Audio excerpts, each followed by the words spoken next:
A campainha tocou com insistência pouco depois das 11 da noite, arrancando-me do ecrã do meu computador onde eu tentava terminar um projeto de design para um cliente de Madrid. Abri a porta e deparei-me com o meu vizinho Pedro Almeida, o rosto pálido sob a luz do corredor, segurando o seu computador portátil como se fosse uma relíquia prestes a desfazer-se. Miguel, desculpa aparecer assim a esta hora, mas o meu portátil morreu de repente e amanhã tenho de entregar um relatório completo ao diretor da escola.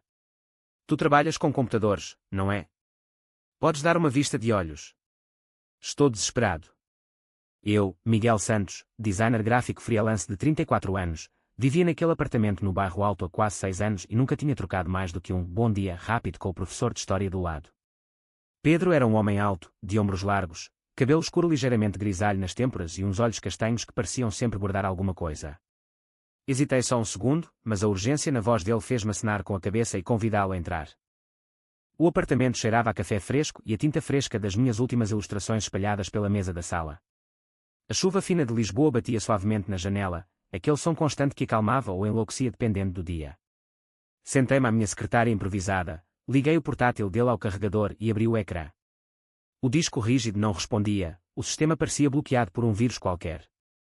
Deixa-me ver o que consigo fazer, disse eu, iniciando o modo de recuperação. Enquanto o computador zumbia baixinho, começámos a conversar para preencher o silêncio incômodo. Pedro contou-me que lecionava História no Liceu do Centro, que adorava falar de navegadores portugueses e das descobertas, mas que os alunos de hoje pareciam mais interessados em telemóveis do que em Vasco da Gama. Eu ri-me baixinho e contei-lhe sobre os meus dias a criar logótipos e interfaces para empresas remotas, sobre como Lisboa me tinha dado o espaço para respirar depois de uma relação longa com a Ana que terminara há 2 anos, sem eu nunca perceber exatamente porquê. O tempo passava, o diagnóstico avançava e, de repente, uma pasta chamada Pessoal abriu-se por acidente.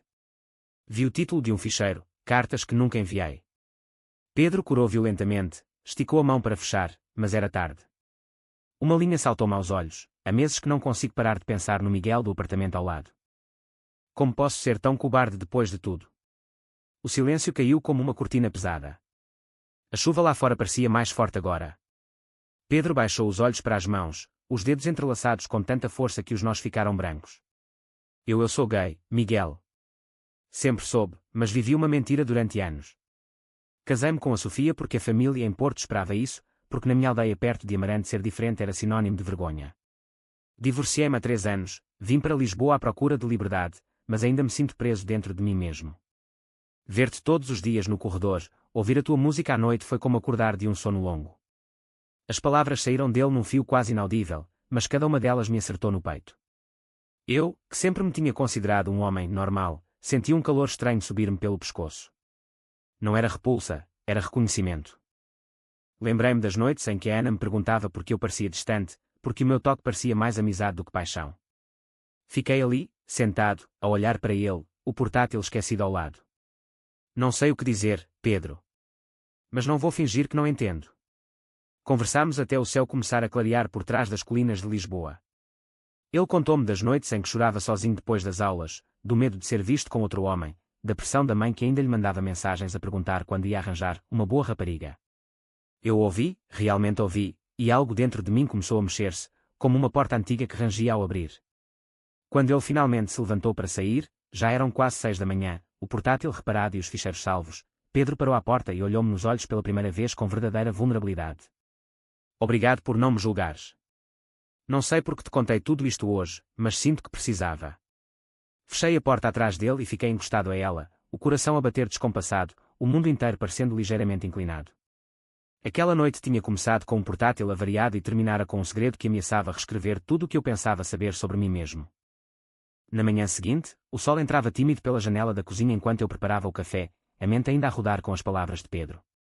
O aroma forte do torrado misturava-se com o cheiro da chuva da noite anterior que ainda molhava as ruas estreitas do bairro Alto. Bateram à porta outra vez, suave desta vez. Era Pedro, com 2 pastéis de nata quentes da pastelaria da esquina e um sorriso tímido. Queria agradecer-te como deve ser. Sem ti, o meu relatório estaria perdido. Aceitei o gesto, convidando-o a sentar-se à mesa pequena. Conversámos sobre coisas leves primeiro, o trânsito caótico da Avenida da Liberdade, o novo café que tinha aberto perto do mirador de São Pedro de Alcântara, os turistas que enchiam as ruas mesmo no inverno. Mas logo a conversa voltou ao essencial. Pedro falou-me da sua infância em Amarante, das festas da Senhora da Assunção onde fingia interesse pelas raparigas da aldeia para não levantar suspeitas, da universidade em Porto, onde teve o primeiro namoro secreto com um colega que terminou em lágrimas e silêncio. Eu escutava, bebendo o café devagar, sentindo as minhas próprias memórias a surgir. Contei-lhe da Ana, de como tínhamos vivido juntos 3 anos em Coimbra, de como eu sempre achava que faltava alguma coisa, uma faísca que nunca acendia de verdade. Talvez eu também estivesse a fingir, disse eu baixinho, surpreendido com a minha própria honestidade. Ele olhou-me longamente, sem julgamento, só compreensão. Nessa tarde, saímos juntos para caminhar. Descemos até ao Chiado, passámos pela livraria Bertrand, parámos num banco no Jardim do Príncipe Real a ver as crianças a brincar. O ar estava fresco, o cheiro das árvores molhadas misturava-se com o fumo dos cigarros dos estudantes. Pedro contou-me como tinha tentado curar-se com terapia religiosa quando tinha 20 e poucos anos, como a culpa quase o tinha destruído. Eu senti um nó na garganta ao imaginar aquele homem forte e culto a sofrer sozinho. Quando voltámos, já era noite outra vez. Parámos à porta dos nossos apartamentos. Queres entrar para um chá? Perguntei sem pensar. Ele aceitou. Sentámo-nos no sofá, a conversa fluindo como se nos conhecêssemos há anos. Falei-lhe do meu pai, homem tradicional de Lisboa Velha, que ainda me perguntava quando ia arranjar emprego, a sério, e uma mulher para lhe dar netos. Pedro apertou-me o ombro com a mão quente. Não estás sozinho nisso, Miguel. Naquele momento, senti algo mudar dentro de mim, um calor suave, uma atração que eu não conseguia mais ignorar. Não era só amizade. Era o começo de algo que me assustava e excitava ao mesmo tempo. Dormi pouco naquela noite, o coração acelerado, o segredo de Pedro agora também um pouco meu. Os dias seguintes transformaram-se numa rotina doce e assustadora ao mesmo tempo. Encontrávamo-nos quase todas as tardes depois das aulas de Pedro. Caminhávamos pelas ruas de Alfama, ouvíamos fado ao longe num restaurante pequeno, comíamos bifanas no mercado da Ribeira. Ele ensinava-me pequenas coisas sobre a história que amava, como o mosteiro dos Jerónimos tinha sido construído com o ouro das descobertas, como Lisboa tinha sido sempre um lugar de encontros e despedidas. Eu mostrava-lhe os meus desenhos, as capas de livros que criava, as ilustrações que falavam de liberdade sem eu nunca ter percebido isso antes. Uma tarde, no mirador da Senhora do Monte, com a cidade inteira aos nossos pés e o Tejo brilhando ao sol, Pedro pegou na minha mão por um segundo, só um segundo, mas foi suficiente para o mundo parar. Não tenho pressa, murmurou ele. Só quero que saibas que isto é real para mim. Eu não retirei a mão. Em casa, sozinho, olhava para o espelho e via um homem diferente, alguém que começava a aceitar que o amor podia chegar de formas inesperadas. Mas a vida não parava. A mãe de Pedro telefonou uma noite, a voz preocupada vinda de Amarante: filho, quando é que trazes uma namorada para cá conhecer-nos? O teu pai anda a perguntar. Pedro desligou com os olhos marejados. Eles nunca vão entender, disse-me ele mais tarde, sentado no meu sofá com uma garrafa de vinho tinto aberta entre nós. Eu abracei-o, pela primeira vez de forma consciente, sentindo o cheiro da sua camisa e o bater do seu coração. Aquele abraço foi o primeiro passo para algo maior. No fim de semana fomos até Cascais de comboio, caminhámos pela praia, rimos como adolescentes. Pela primeira vez em anos, eu senti-me vivo, completo. Mas no fundo sabia que o mundo lá fora não era só sol e mar. A família, os colegas, a sociedade, tudo isso ainda esperava por nós com perguntas difíceis. A primeira grande fissura apareceu numa tarde de chuva forte. Pedro tinha combinado encontrar-se comigo no Café do Rocio depois das aulas, mas chegou atrasado, o rosto tenso. Encontrei a Sofia na rua, disse ele baixinho, pedindo um galão. A ex-mulher tinha-o visto com um amigo gay e feito comentários velados sobre vidas novas. Pedro sentiu-se exposto, vulnerável. Eu tentei acalmá-lo, mas uma semente de dúvida plantou-se em mim. E se ele ainda tivesse sentimentos por ela? E se eu fosse só uma fase? Nessa noite, discutimos pela primeira vez. Tu escondeste durante tanto tempo, como posso ter a certeza que não vais voltar a esconder-me? Perguntei, a voz mais alta do que pretendia. Ele saiu batendo a porta, deixando o silêncio e a chuva a bater nas janelas. Passei 2 dias sem notícias, andando pela casa como um fantasma. O meu amigo Rui, que trabalhava comigo em projetos, notou a mudança. Estás estranho, Miguel. Problemas de coração. Não consegui contar-lhe tudo, só murmurei algo sobre stress. A mãe telefonou de Lisboa Velha: filho, a prima Teresa tem uma amiga solteira, queres que marque um encontro? Recusei educadamente, mas a culpa apertou-me o peito. Pedro reapareceu na terceira noite, molhado da chuva, os olhos vermelhos. Desculpa. Tenho medo de te perder antes mesmo de te ter. Abraçámo-nos ali mesmo no corredor, e o beijo que se seguiu foi tímido, doce, cheio de anos de espera. Mas a paz durou pouco. A família de Pedro decidiu vir a Lisboa de surpresa para o aniversário dele. Ele entrou em pânico, pediu-me para ficar afastado durante o fim de semana. Eu concordei, mas a dor foi real. Passei o sábado sozinho, a questionar tudo. Seria possível amar alguém que ainda tinha tanto medo? A conversa depois do fim de semana foi dura, lágrimas, promessas, mas também a primeira vez que dissemos em voz alta que estávamos juntos. O clímax chegou numa noite de dezembro, quando a mãe de Pedro apareceu sem avisar à porta dele e me encontrou a sair do apartamento com uma garrafa de vinho na mão.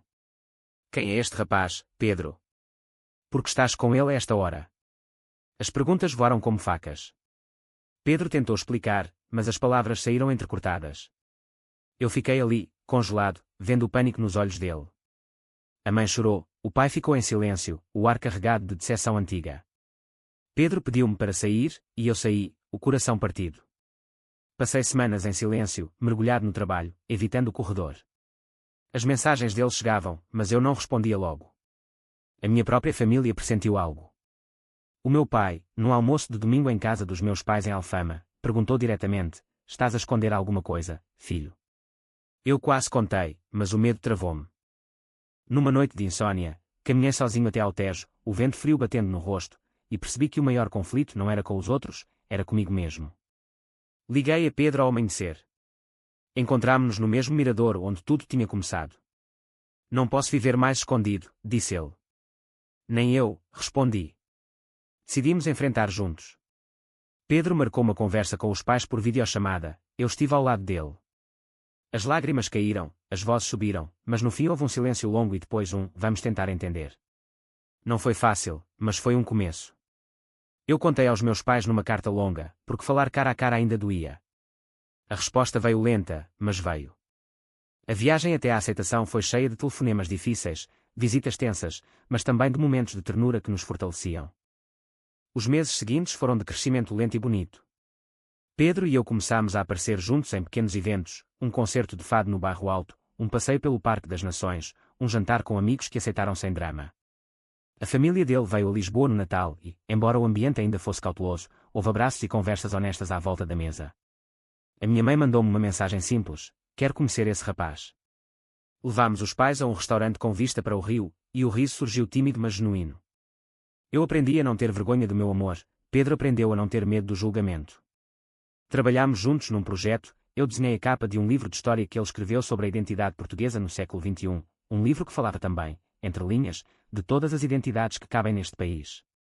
No verão, fomos passar uma semana a Sintra, caminhando pelos jardins do Palácio da Pena de mãos dadas, sem medo. Uma tarde, no topo da serra, com o vento a trazer o cheiro do mar, Pedro ajoelhou-se e perguntou-me se queria partilhar a vida com ele. Eu disse sim, com lágrimas nos olhos e o coração cheio. Voltámos a Lisboa diferentes, mais leves, mais inteiros. Hoje, 2 anos depois, vivemos juntos no mesmo prédio, mas num apartamento maior com vista para o rio. Os nossos pais visitam-nos, ainda com algumas perguntas, mas também com orgulho. A jornada não acabou, mas aprendemos que o amor verdadeiro não apaga os conflitos, ensina-nos a enfrentá-los. E agora, olhando para trás, para aquela noite em que um portátil avariado mudou tudo, só consigo sorrir. Será que o amor entre 2 homens consegue florescer plenamente quando começa com um segredo e enfrenta pressões familiares e sociais constantes? Verdadeiro ou falso?